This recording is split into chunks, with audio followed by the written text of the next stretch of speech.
de la matinale. Philippe Juvin est l'invité d'Europe Matin jusqu'à 9h. Sonia Mabrouk et Mathieu Bocoté sont avec nous.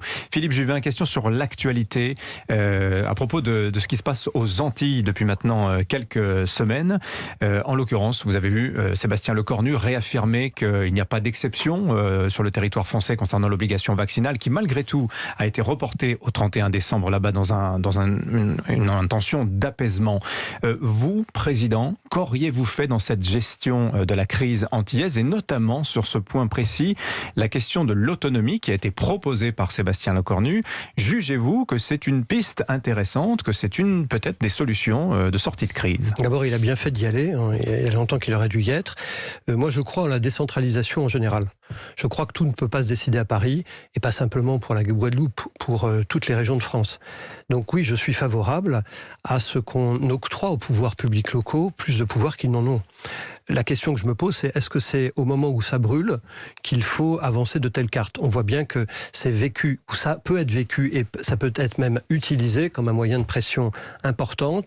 Donc je suis favorable à ça dans le principe. Je pense que c'est pas le bon moment. Décentralisation est une chose, et on le fait évidemment en métropole, que autonomie, c'est autre chose. Est-ce que vous auriez utilisé ce mot parce que vos autres camarades DLR affirment que c'est une dilution de la nation aujourd'hui? En fait, je ne sais pas ce que veut dire Lecornu avec autonomie. Je crois d'ailleurs que lui-même qu'il ne le sait pas.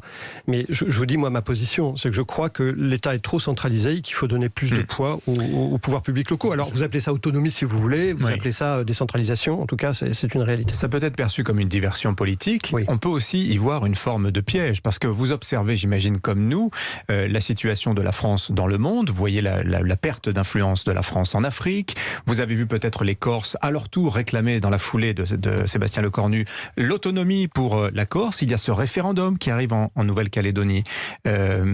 Perte d'influence de la France, Philippe Juvin? Oui, on voit déclassement général, intellectuel, déclassement dans les affaires et le monde économique. Vous êtes un décliniste alors? Je ne sais pas que je suis un décliniste, je vois ce que je vois, c'est tout. Et ce que je vois, c'est quoi? C'est un pays qui compte moins, qui est dernier dans les classements internationaux en termes d'éducation, qui... 25e sur 90, hein. Donc le dernier classement PISA, c'est pas non plus le dernier.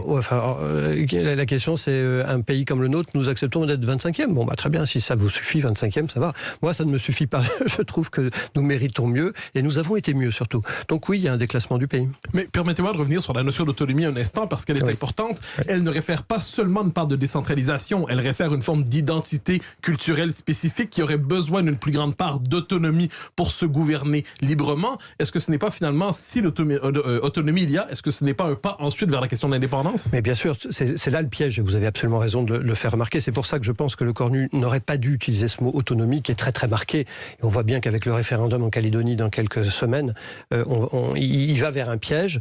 Je pense qu'il est pris par les événements. Il y a un immense incendie, il a trouvé un extincteur, il a appuyé dessus, c'était marqué autonomie. Et il s'est fait, je crois, avoir par ses propres mots. Il aurait dû être plus prudent. Mais vous savez, c'est le problème de la parole publique, c'est qu'elle est en général peu prudente. Et puis qu'elle ne s'exprime qu'au moment où tout va mal. On est toujours dans la réaction à un événement grave. C'est ça le problème de la vie politique française.